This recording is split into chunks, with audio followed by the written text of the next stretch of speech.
بسم اللہ الرحمن الرحیم۔ اسلام 70 میں خوش آمدید۔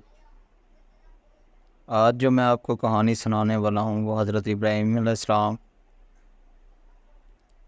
کا واقعہ ہے۔ حضرت ابراہیم علیہ السلام اللہ کے جلیل القدر پیغمبر تھے۔ ان کا زمانہ بت پرستی کا دور تھا اور لوگ مختلف شکل و صورت کے بتوں کی عبادت کرتے تھے۔ حضرت ابراہیم علیہ السلام نے اپنی قوم کو بت پرستی سے روکنے اور اللہ کی وحدانیت کی طرف دعوت دینے کا عزم کیا۔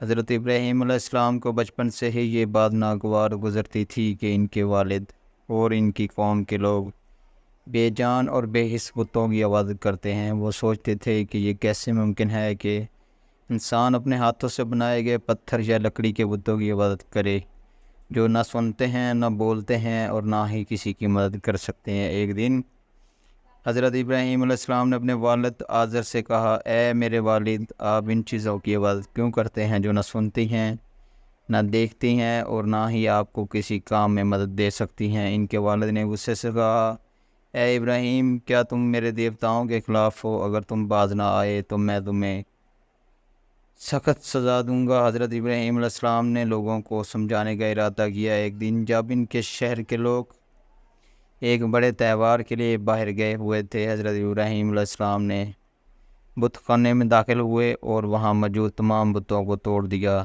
صرف سب سے بڑے بت کو چھوڑ دیا اور اس کے گلے میں کلہاڑا لٹکا دیا۔ جب لوگ واپس آئے اور اپنے بتوں کو ٹوٹا ہوا دیکھا تو بہت غصے میں آئے اور جاننے کی کوشش کرنے لگے کہ یہ کس نے کیا۔ کچھ لوگوں نے کہا کہ ہم نے ایک نوجوان کو ان بتوں کے بارے میں باتیں کرتے ہوئے سنا تھا، اس کا نام ابراہیم علیہ السلام ہے۔ حضرت ابراہیم علیہ السلام کو لوگوں کے سامنے پیش کیا گیا۔ ان سے پوچھا گیا، کیا تم نے ہمارے بتوں کے ساتھ یہ سلوک کیا ہے؟ کیا تم نے ان کو توڑا ہے؟ حضرت ابراہیم علیہ السلام نے جواب دیا، یہ سب سے بڑے بت نے کیا ہوگا، اس سے پوچھ لو اگر یہ بول سکتا ہے۔ یہ سن کر لوگ حیران ہو گئے اور بولے، تم جانتے ہو کہ یہ بت بول نہیں سکتے؟ حضرت ابراہیم علیہ السلام نے جواب دیا، تو پھر تم ان کی عبادت کیوں کرتے ہو جو نہ بول سکتے ہیں، نہ سن سکتے ہیں اور نہ ہی کوئی مدد کر سکتے ہیں اور نہ ہی تمہیں دیکھ سکتے ہیں؟ یہ سن کر لوگ کچھ دیر کے لیے خاموش ہو گئے اور ان پر حضرت ابراہیم علیہ السلام کی باتوں کا اثر ہوا، لیکن کچھ لوگ اپنی ضد پر قائم رہے اور حضرت ابراہیم علیہ السلام کو آگ میں ڈالنے کا فیصلہ کیا گیا۔ انہوں نے ایک بڑی آگ جلائی اور حضرت ابراہیم علیہ السلام کو اس میں پھینک دیا۔ اللہ تعالیٰ نے حضرت ابراہیم علیہ السلام کے لیے آگ کو حکم دیا، اے آگ سرد ہو جا اور ابراہیم کے لیے سلامتی بن جا۔ آگ فوراً ٹھنڈی ہو گئی اور حضرت ابراہیم علیہ السلام صحیح سلامت باہر نکل آئے۔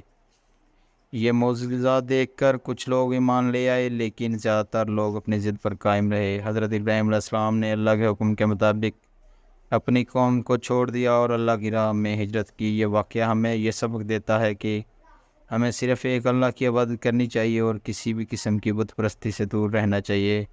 اللہ تعالیٰ ہر حال میں اپنے نیک بندوں کی حفاظت فرماتا ہے اور ان کی مدد کرتا ہے۔